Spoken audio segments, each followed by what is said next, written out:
Merci de me demander de vous éclaircir sur mon métier.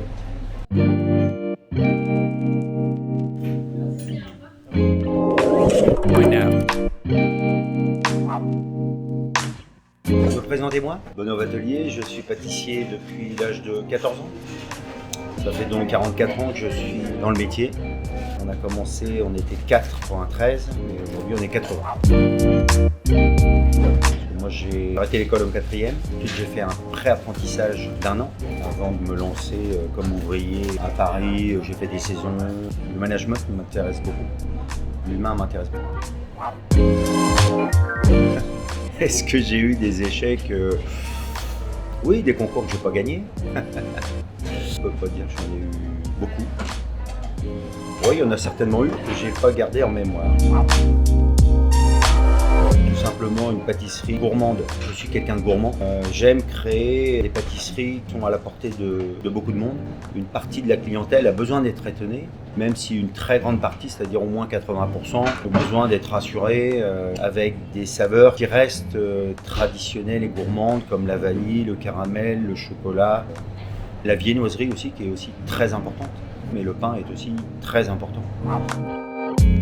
Oui, j'ai mon patron d'apprentissage qui m'a appris les bases. Je m'inspire depuis le début de mon métier, je m'inspire de tout. Bien sûr, en priorité, les pâtissiers, qu'ils soient grands ou petits. Alors quand j'étais jeune, je m'inspirais de Gaston Lenôtre. Il y a eu Christophe Machialac, qui est toujours présent. Pierre Hermé, qui est un très très bon pâtissier. Pour mes créations, je m'inspire de tout, et surtout de la nature. Le défi, c'était de créer une boutique entre guillemets parisienne, avec ce côté chic de la pâtisserie, qui est un produit noble. Toujours garder cet esprit chaleureux, avec une ambiance chaleureuse et saine, et gourmande. Stéphane, tu as besoin de venir? Oui, merci. La pâtisserie est un métier de précision, puisqu'on pèse tout au gramme près. C'est très important. Ensuite, la deuxième question, c'était... Ouais, bah ça, l'équilibre, c'est, je pense, l'équilibre des gâteaux, ça c'est l'expérience qui fait que, avant de créer un gâteau, j'ai les saveurs en tête et je sais que ça va fonctionner. Et garder l'équilibre, voilà, c'est pas trop difficile. On sait ce qui peut marcher entre le croquant, la douceur, la puissance. Et ce qui est très important, c'est le visuel, le goût, mais aussi la mâche, que ce soit un gâteau qui soit agréable en bouche. Ça doit être aussi équilibré. En fait, toutes les étapes sont clés. Des pesées jusqu'à la technique de la fabrication, à la finition qui est forcément aussi importante que tout le reste. Est-ce que j'ai une anecdote marquante? Ah, il y a une anecdote, oui. Quand on a commencé, pendant 1 an, on faisait des tournées à la campagne. J'avais un camion et puis après mon travail, j'allais faire des tournées pour vendre du pain, des gâteaux. 1 an après, on a décidé d'arrêter les tournées parce que c'était trop compliqué. Et il y a un client qui m'a dit « Ouais, c'est inadmissible, vous coulerez. Vous n'allez pas tenir longtemps. » Et ça, c'est pareil, c'est une anecdote qui m'a marqué parce que c'était pas sympa. J'étais jeune, mon épouse avait 22 ans et puis moi j'en avais 27. On s'est dit, mais waouh, on ne faisait pas de cadeaux. Ça nous a permis de se battre encore plus pour avancer et continuer à travailler, beaucoup travailler. Si j'étais une pâtisserie, je serais le soleil levant. Parce que j'adore la nature, j'adore le lever du soleil.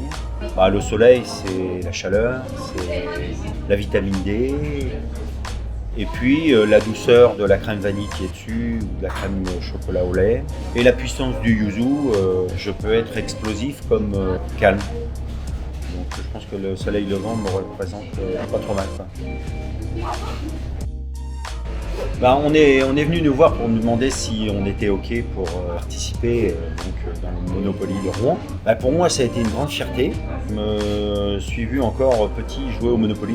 Et là, la maison Vatelier présent dans un Monopoly, après tant d'années de travail, je me suis dit waouh, c'est une belle récompense en fait. Le plus marquant, je dirais qu'il y en a 2. Il y a eu le prix de la meilleure brioche de France. C'était la première fois que je faisais un concours. Je l'ai gagné. Donc pour moi, ça a été Je suis un peu ému. Et ensuite, il y a un deuxième effet marquant, c'est de participer à la meilleure boulangerie de France. Ça a terminé 3e sur le podium. Ça a été une grande fierté. Et honnêtement, ça a été un aboutissement de notre travail. Voilà, forcément, ça a été marquant. France. Très bonne question. Moi, je suis plus campagne. Donc, je dirais Quincampoix, même si je suis fier de cette magnifique boutique. Ah, tarte caramel beurre salé. Pâtisserie. Mais la cuisine, j'adore. Pâtisserie. Les deux. Chocolat. Merci à vous.